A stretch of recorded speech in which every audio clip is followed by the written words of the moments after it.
O deputado federal Rogério Marinho, relator da reforma trabalhista, apresentou o parecer final com propostas para alterar mais de 100 pontos da CLT, no total 117 pontos da consolidação das leis trabalhistas. E a expectativa é de que o texto seja votado na próxima semana na comissão especial e que vá a plenário logo em seguida, logo nos próximos dias. A gente vai entender melhor essas propostas de mudança conversando aqui ao vivo com o deputado Rogério Marinho. Muito bom dia, deputado. Obrigado pela gentileza. Bem-vindo aqui ao Bom Dia RN. 117 pontos é muita coisa e tem alguns pontos que a gente elenca aqui, né, que seriam alguns que chamam mais a atenção. Um primeiro é essa possibilidade, que já vem sendo discutida pelo governo federal há algum tempo, de que haja uma negociação direta entre o trabalhador e a empresa, sem necessariamente isso, até ignorando em alguns momentos acordos feitos com sindicatos, acordos coletivos. Esse é um ponto aí que promete uma certa polêmica, dá para dizer isso, né, deputado? Bom dia. Bem, bom dia, boa Páscoa aos nossos telespectadores, aproveitar o momento, é sexta-feira.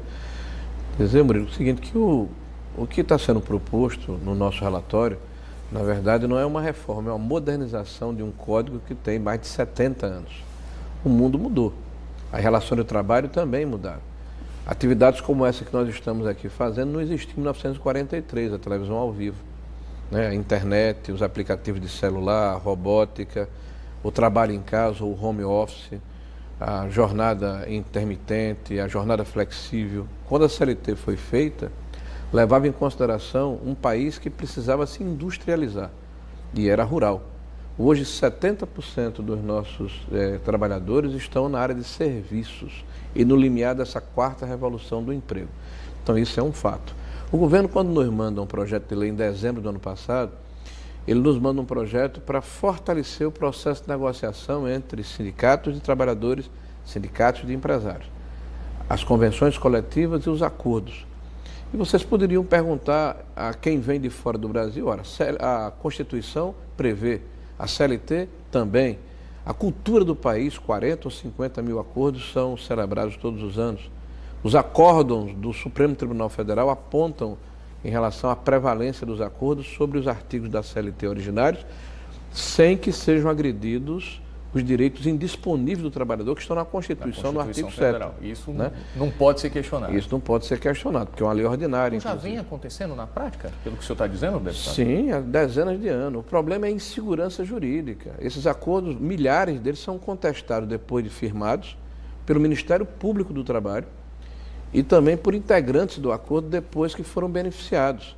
Então, no momento de crise em que a empresa celebra um acordo com seus funcionários, utilizando a própria Constituição e os artigos da CLT para preservar empregos e impedir a demissão desses funcionários, após esse período, ele pode ser contestado hoje judicialmente. E quando ele está num momento bom na economia e ele quer dividir uma parte desse lucro que ele está tendo com seus funcionários num tempo cronológico definido de 1 ano ou 2 anos, o que é que tem acontecido?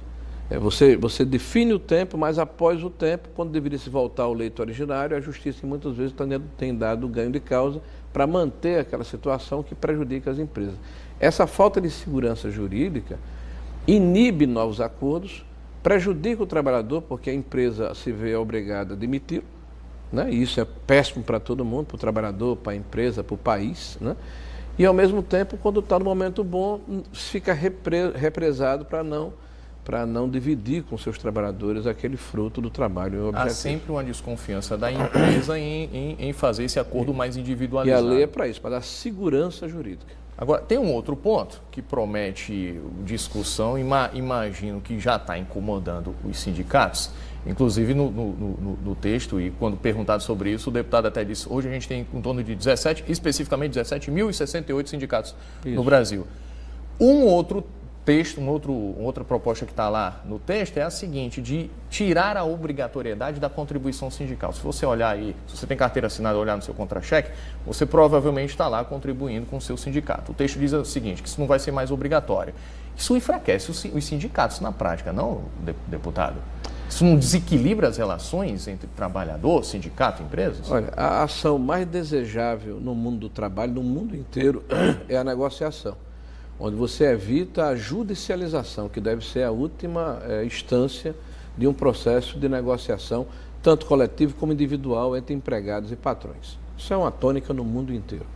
O Brasil, na década de 40, engendrou um projeto de lei, que foi a CLT, que tem a proteção aos direitos individuais, que são importantes, mas na área do direito coletivo, linkou, trouxe para dentro do aparelho do Estado os sindicatos, que é uma herança fascista de Benito Mussolini, que a esquerda tanto combate. Então, para se ter uma carta sindical, você precisa ter uma relação com o Ministério do Trabalho.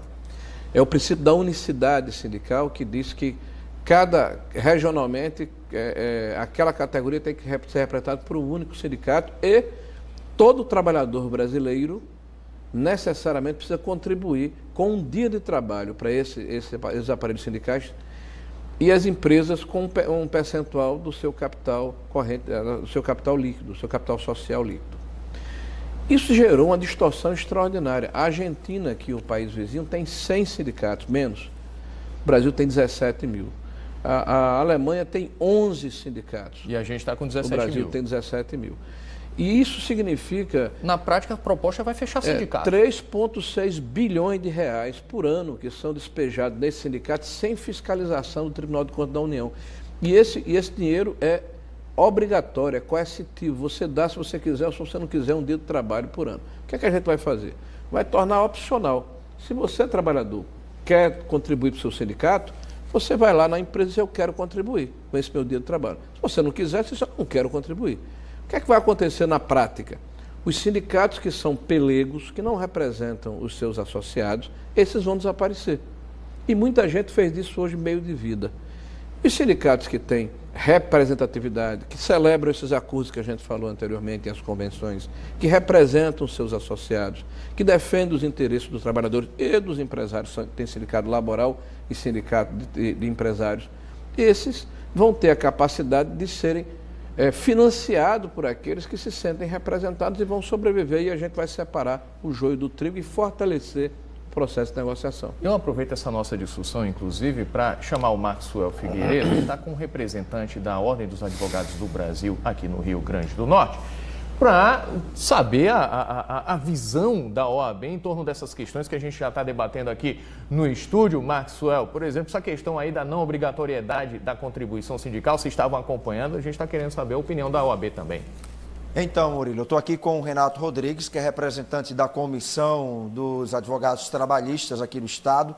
Obrigado pela participação no Bom Dia. O deputado Rogério Marinho está falando aí que são 17 mil sindicatos hoje no Brasil, a Argentina teria aí 100 e que teria uma dificuldade de fiscalização, e aí o trabalhador ele não precisaria necessariamente, obrigatoriamente ter essa contribuição sindical anual, como diz hoje a legislação. Não seria mais uma questão, então, de investigar a contribuição, o trabalho desses sindicatos e não retirar essa contribuição? Na opinião do senhor, isso de fato realmente não acaba enfraquecendo a classe sindical que luta pelos direitos dos trabalhadores?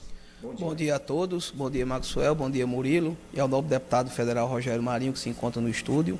Bem, a nossa visão é realmente de enfraquecimento. Retirar a contribuição obrigatória dos cofres do sindicato é, sem sombra de dúvida, relegar a um segundo plano a atividade principal que o sindicato tem junto ao movimento nacional. Eu não considero uma herança fascista a questão sindical, até porque sabemos da importância dos sindicatos.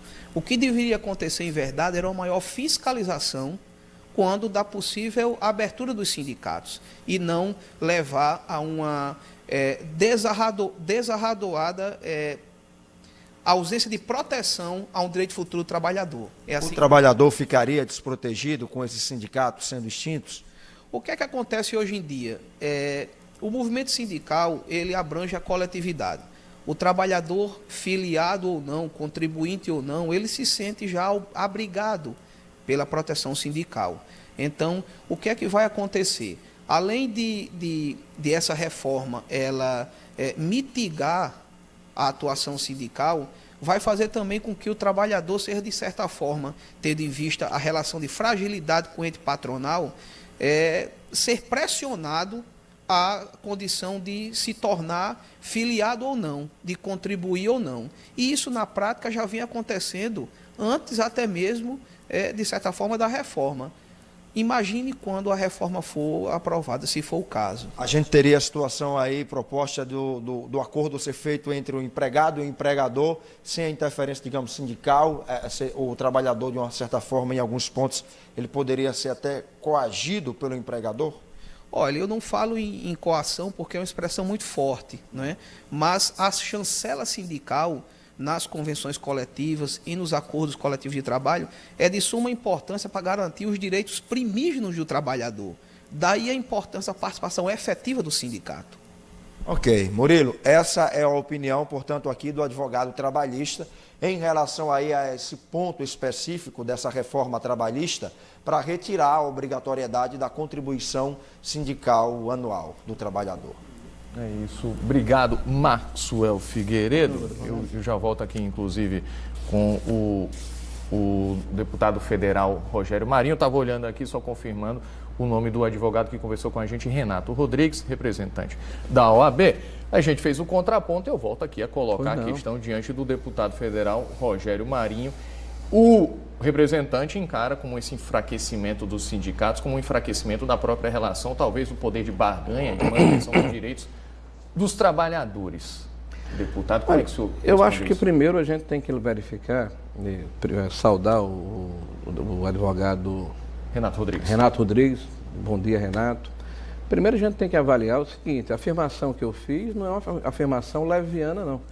Quando eu falei que o nosso movimento sindical tem raiz fascista, eu estou calcado na história e em fatos. É importante que o advogado leia a história do Brasil, né, e do mundo. Existe um documento de 1929 do Benito Mussolini, que na época era o ditador fascista da Itália, chamada Carta de Lavori. Esse documento é o documento originário que inspirou Getúlio Vargas, que era fã de Benito Mussolini, a trabalhar a consolidação das leis do trabalho. Como eu falei, a consolidação da lei do trabalho tem, nos seus direitos individuais, situações interessantes, importantes de respeito ao trabalhador, mas no direito coletivo há um atrelamento dos sindicatos pelegos ao governo para serem braços do governo desde a década de 40. É muito cômodo, é muito conveniente você ter um sindicato, por exemplo, que foi terceirizado, porque nós somos o Brasil, o país da piada pronta, né? É o Sindicato dos Trabalhadores em Sindicatos. Sindicato da Indústria do Vestuário. Sindicato da Indústria do Vestuário da Roupa Branca. Sindicato da Indústria do Vestuário da Roupa Lilás. Olha, por favor, são 3,6 bilhões de reais que são capturados do salário do trabalhador, um dia de trabalho por ano, para uma estrutura que na grande maioria é pelega, não funciona, está usando o dinheiro do trabalhador de forma absolutamente desproporcional e fora dos objetivos iniciais. Agora, existem sindicatos que merecem o nosso respeito e que não precisam disso. E esses é que vão sobreviver e que não precisam dessa situação, porque os associados pagam mensalmente. Você tem 20% da população de trabalhadores brasileiros que é sindicalizados. Você acha que, por exemplo, um ACUT não vai sobreviver? Que o Sindicato de Comerciários de São Paulo não vai sobreviver? Que o Sindicato dos Metalúrgicos não vai sobreviver? É evidente que vão sobreviver porque prestam um trabalho ao seu associado. Agora, esses sindicatos que eu falei são milhares, e a grande maioria, esses precisam sair para fortalecer o processo de negociação. A reforma, a gente escutar dizer que não é preciso fazer uma modernização de uma lei que, por exemplo, tem dispositivos que dizem que a mulher não pode litigar sem assistência do marido, que a mulher, por exemplo, não pode ter condições mínimas de trabalho quando se trata de uma mulher que trabalha num local em que o patrão é o seu pai, é o seu irmão ou é o seu marido. Uma lei que, por exemplo, diz que o Brasil ainda é dividido em 22 estados e um território e que o salário mínimo é regionalizado. Uma lei, por exemplo, que impede que alguém que tem mais de 50 anos e abaixo de 18 não pode dividir suas férias, porque se imagine que a expectativa de vida... Perspectiva de divisão das férias em até 3 vezes. Hoje a expectativa de vida naquela época, quando foi feita a lei, era uma expectativa de 50 anos, hoje a gente tem 75 anos. Só para a gente abordar modernizar a lei. Abordar um Me permita, Murilo, só uma coisa que eu acho que é importante colocar. O mundo mudou, é importante que a gente entenda isso. A relação de trabalho na época, se imaginava um empregado da indústria. Como é que você vai resolver o problema do que está acontecendo das novas tecnologias? A lei ela precisa se adaptar ao espírito do tempo, e o tempo mudou. Deputado, eu agradeço a presença do senhor aqui nesse... Foi um mini debate, dá para dizer isso, né? A gente pôde lançar luz aqui a réplica do algumas questões, né? A gente vai voltar para a conclusão lá dele também. Deputado Rogério Marinho, o relator dessa reforma trabalhista, 117 pontos, perspectiva de mudança aí na CLT. E em quanto tempo para votar, deputado? Olha, nós o governo esperamos... Temer não tem problema para aprovar, pelo que a gente está vendo. Não, né? O que está havendo em relação a essa reforma, essa modernização, é uma enorme adesão da base aliada, inclusive deputados que fazem parte da oposição. Porque é um consenso de que é necessário modernizar a legislação e adaptar ao espírito do tempo. E não se tira nenhum direito do trabalhador, nenhum. Eu queria que o senhor apontasse qual é o direito do trabalhador que é retirado. Nenhum. Porque está na Constituição, no artigo 7º, nos seus mais de 30 incisos. Deputado Rogério Marinho, muito obrigado. Bom dia para o senhor, um ótimo feriado.